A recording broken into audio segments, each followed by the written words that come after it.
Pluribus Episode 2, Pirate Lady, takes everything from the pilot and pushes it into something even more disturbing, the rules of this new world. You're watching Binge Breakdown. And in this video, let's break down how Carol becomes both dangerous and trapped inside a so-called happy apocalypse. The episode picks up with Carol trying to survive in a world where almost everyone has merged into a single hive mind.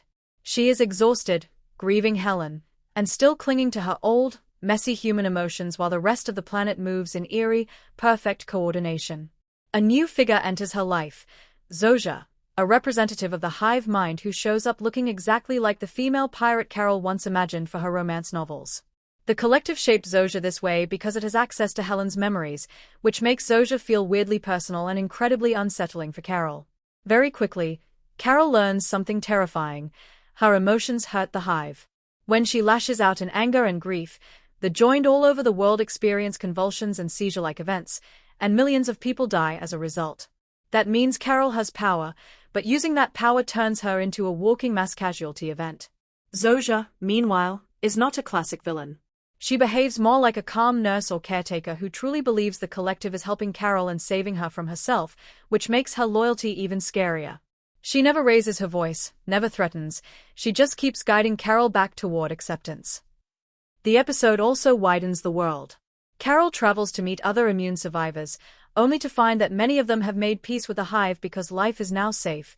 No crime, no war, no visible suffering. Their comfort makes Carol feel even more isolated, like she is the only one still mourning what humanity used to be. What really stands out in Pirate Lady is the dark humor. Carol's attempts to rebel can play like awkward, bitter comedy, but each outburst carries insane stakes because somewhere, people are collapsing on the floor when she loses control. It turns every joke into a potential horror beat. By the end of the episode, Carol faces a brutal choice. She can isolate herself and watch the world sleepwalk into a permanent, controlled happiness, or she can go with Zosia and Koumba, step deeper into the hive's world, and look for a way to save humanity from the inside. She chooses not to give up yet, running back toward their plane and toward whatever comes next. Pirate Lady is a strong follow-up that locks in the show's tone, a slow-burn nightmare drenched in sunlight, where the enemy isn't chaos but a perfectly ordered world that insists it knows what's best for you. On Binge Breakdown, this episode gets huge points for blending sci-fi horror, dark comedy, and emotional drama into one very uncomfortable, very compelling hour of TV.